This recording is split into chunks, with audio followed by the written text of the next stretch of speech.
Okay, so in the next video here, what we're going to be doing is reviewing rational expressions. In terms of your My Math Lab homework, this is R.6, and we're talking about situations where I have a polynomial divided by a polynomial. So in essence, I have fractions that are polynomials. So we're talking about fractions, and we're talking about polynomials, and we're putting it all together. And again, R.6 is a good place to review this.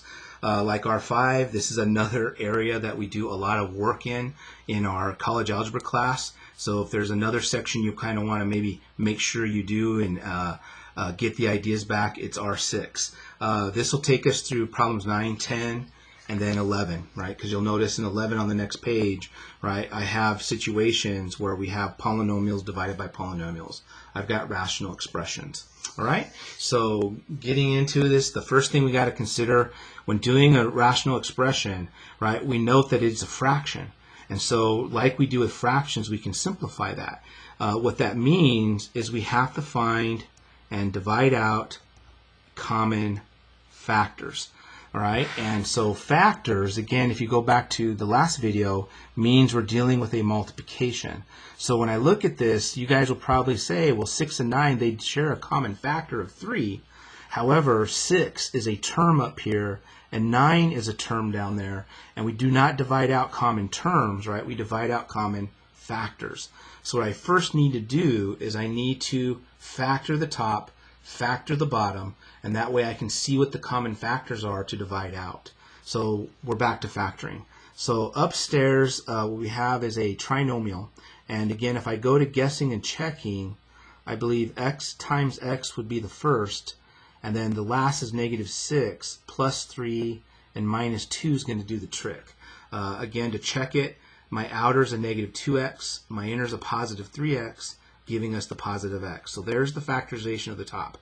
The bottom is a classic situation that we call the difference of squares, and that factors as x minus 3, x plus 3.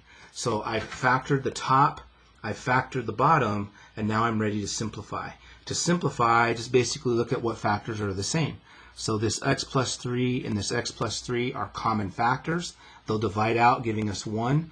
Of course, what's left upstairs is x minus 2, and what's left downstairs is x minus 3. So there would be our simplified version. So these two fractions are essentially the same. They're similar, right? They're equivalent, right? But this is the simplified version of that. And that's going to have some ramifications for us later in our math class when we start talking about wholes and asymptotes and all that good stuff. So hang on for that ride. Right now we're just simplifying and it comes back to factoring. Number 10, we're asked to define the domain. Now, again, what this represents is the idea of a function, and we're looking at inputs, right, that create outputs. So what values of x can I plug into this expression and get something out? And to look at the domain, I basically have to consider two things. Am I dividing by 0, or do I have the square root of a negative? And in this case, right, there's no square root, so we don't have to worry about that. But there is a potential for a division by a 0. I have to make sure I don't want x plus 3 to ever equal 0. So subtracting 3, that basically means that we do not want x equal -3. So the domain in this is everything, all x, not equal to -3. All right, and so that's, so everybody else is good. There's a lot of numbers in our world. As a matter of fact, if I drew a number line, right, here's -3, we're going to throw that out. So everything to the left of 3 and to the right of 3 is going to work. Last but not least, in interval notation, this would look like that. So 1, 2, 3 ways to visualize what the domain of this expression is. Everybody works except -3. So everything to the left and right of -3 works, or everything in that interval works, or everything in that interval works. That's basically how we do domain. More of this again later on in our math class. Hopefully that sounds pretty familiar. All right, so that's a 9 and 10. So what about, fractions that we add and we subtract and we multiply? All right, so that leads us to problem number 11. All right, on our pretest. Well, again, we're talking about fractions here, And we eventually need to simplify these fractions. So our fraction rules come into play, and our simplification rule comes into play, which is basically factoring. So a lot of ideas come together here. So for letter A, I'm taking this fraction and multiplying it to that fraction. So literally, it comes down to the fraction rule is multiplying the top to the top and the bottom to the bottom. Right? That's what it means to multiply fractions, just top to top, bottom to bottom. Now fight the urge to actually perform the multiplication. That's just, dare I say, a dumb thing to do, because we still need to simplify this, which means I still need to factor it. So it's already starting to factor. So if we go through this, I think the top is 6x, and we have the difference of squares. Right? So there's the top. The bottom, if I use my guess and check, I believe this factors as x, let's see, minus 5 and x plus 2. So let me pause there for a moment and make sure you guys are satisfied with that, right? Checking it, we get negative 5x and positive 2x, which gives us the right thing. And then here, there's a GCF of 3. So I'm going to factor that out, and what's left is x plus 3. All right, and so there's the factorization. Now what I do is look for common factors. So x minus 5 is a common factor, right? And it looks like 3 will go into that 6 2 times. And I think that, actually that's a 5 there, I'm sorry. All right, when we factor a 3 out of here, what's left is x plus 5. So that's also a common factor.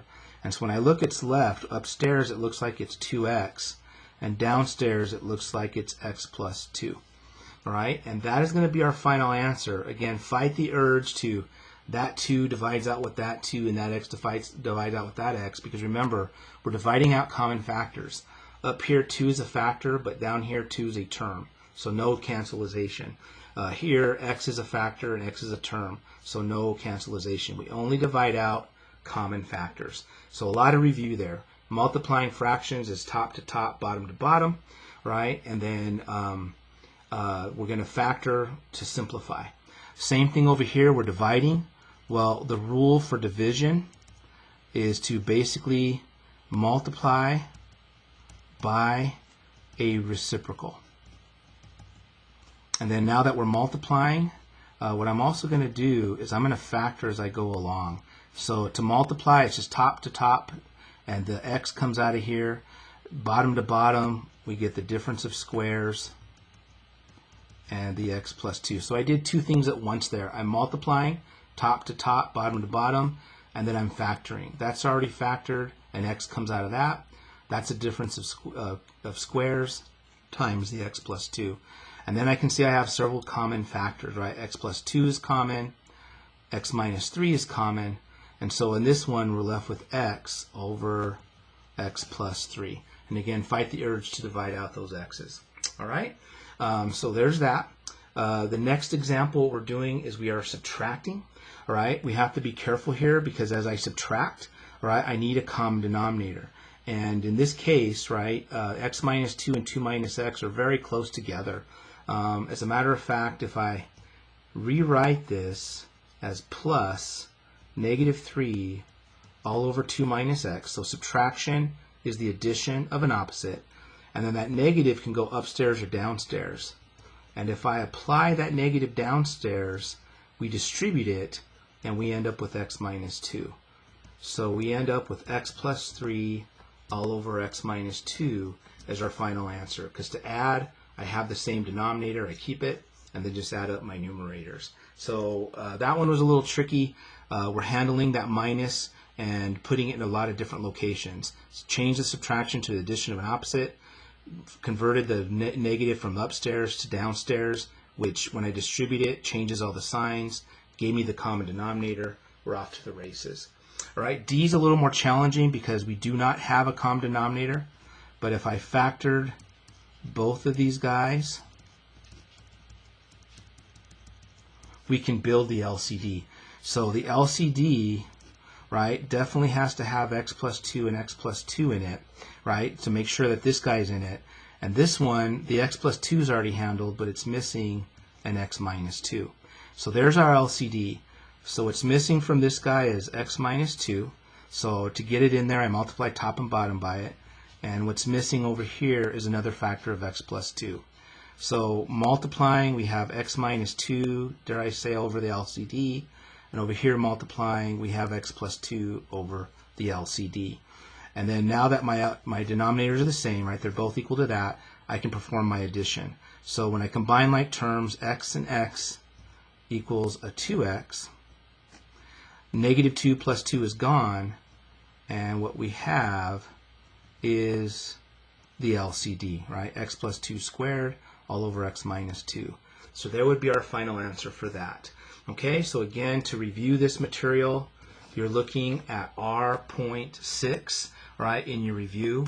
Again, I recommend highly that you do take a look at that because there's a lot of things going on, fractions and factoring and all that good stuff. So make sure you get it all back and you're ready to go and learn for our college algebra. All right, so another video coming soon where we'll talk about radicals.